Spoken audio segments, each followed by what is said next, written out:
ప్రజలందరూ శాంతిగా ఉండాలి. ఏకపక్షంగా దాడులు జరుగుతున్న మావోయిస్ట్ పార్టీ మీద మనం ప్రభుత్వం మీద ఒత్తిడి తీసుకురావాలి. మనం ఇక్కడ మీటింగ్ పెట్టుకుంటే శాంతికి వ్యతిరేకంగా ఏబీ విద్యార్థి సంఘం బయట ర్యాలీ తీస్తుంది. మీ ముందు ఒక ప్రశ్న వేస్తున్నా, మనిషిని ప్రేమించలేని వాడు ఎవడైనా వాడు ఉగ్రవాదే.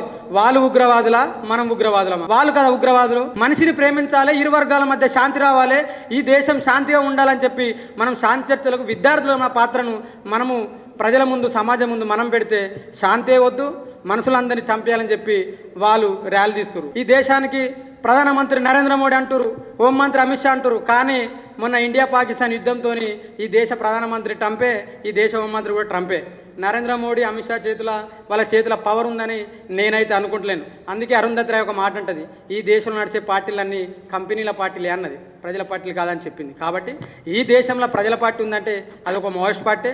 మావోయిస్ట్ పార్టీ ఉన్న వాళ్ళు ఏడ భూములు కబ్జా చేసిరు, 100,000 ఎకరాల భూములు లేవు కదా మన అమిత్ షాకు వీళ్ళకు ఉన్నట్లు. కాబట్టి ప్రజల కోసము తమ జీవితాన్ని, తమ యవ్వనాన్ని దారపోసే ఏకైక పార్టీ మావోయిస్ట్ పార్టీ. ఖచ్చితంగా శాంతి చర్చలు జరిగేంత వరకు విద్యార్థులుగా మా పాత్ర ఖచ్చితంగా ఉంటుంది.